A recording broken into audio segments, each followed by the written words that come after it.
Sir आज की बैठक का मुख्य उद्देश्य क्या था सर? देखिए सब निकल गया तब जाओ सर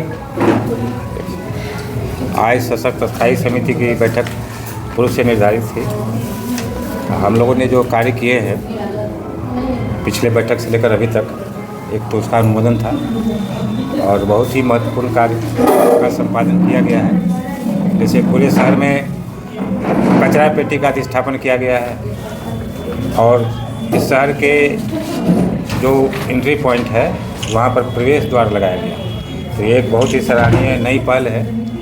तो ये सब जो कार्य हुए हैं और अन्य कार्य जो पिछली बैठक में जिस पर चर्चा हुई थी, जो उसका प्रस्ताव लिया गया था, उसको अनुमोदन किया गया है। इसके अलावा आज की जो सशक्त स्थायी समिति की बैठक है उसमें मुख्य रूप से जो फोकस है अब सभी लोगों का एसबीएम की ओर जो स्वच्छता अभियान है उस पर नगर निगम मुख्य रूप से अपना फोकस करना चाहती है। उसी कड़ी में सर्वप्रथम जो हमारे शहर का डंपिंग स्थल है उसके घेराबंदी का, उसमें रोड बनाने का, उसमें जो है बिल्डिंग्स बनाने का और कचरा का बेहतर प्रबंधन के लिए जो मशीनरी का क्रय है उस पर आज प्रस्ताव लिया गया है। शहर में जो कंपोस्ट पिट है जहाँ पर कि खाद बनाया जाए कचरा से, उसके लिए भी मशीनरी का क्रय किया जाना है।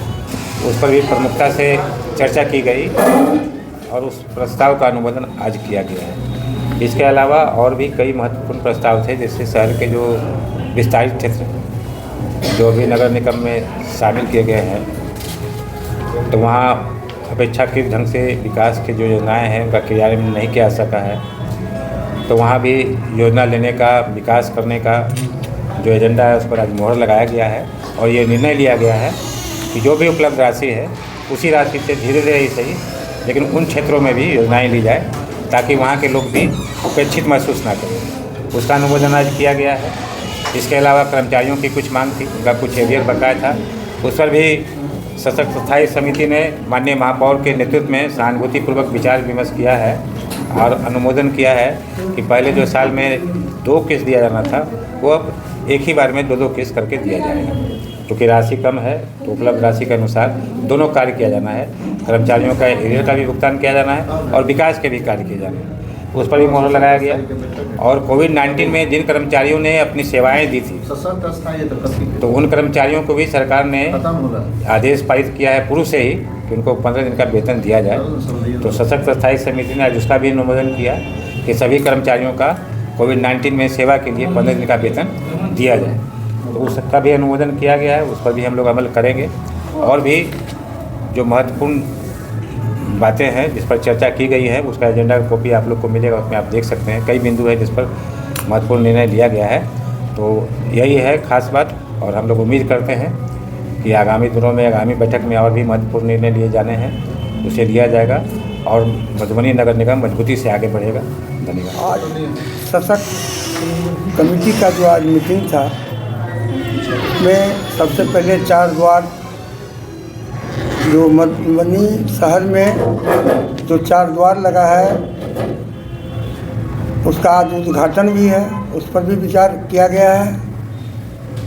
कचरा पेटी भी हर चौक चौराहे पे लग गया है और लगने के लिए बाकी है, उस पर भी हम लोग विचार किए हैं। यह आपदा जो आया था जिसमें कर्मचारी लोग काम किए थे उनका 15 दिन का वेतन मांग था, उसको भी दिया जाएगा जो आज पास हो गया है। 2 महीना का वेतन जो पहले से बाकी है, हाई कोर्ट का आदेश था, उस पर हमारे नगर आयुक्त साहब गए थे। वहाँ साल में 2 बार पैसा देने की बात था, इकट्ठे 2 महीना का वेतन कर्मचारी को दिया जाएगा, उस पर भी निर्णय लिया गया है। और भी बहुत महत्वपूर्ण निर्णय लिया गया है, जैसे गिलेशन बाज़ार में 1 करोड़ 10 लाख की लागत से वहाँ छोटा छोटा अलग से रूम बनेगा जो व्यवसायी के लिए, मतलब जो बिजनेसमैन है उनको ही दिया जाएगा, वो भी बहुत जल्द होगा। इस पर भी निर्णय लिया गया है।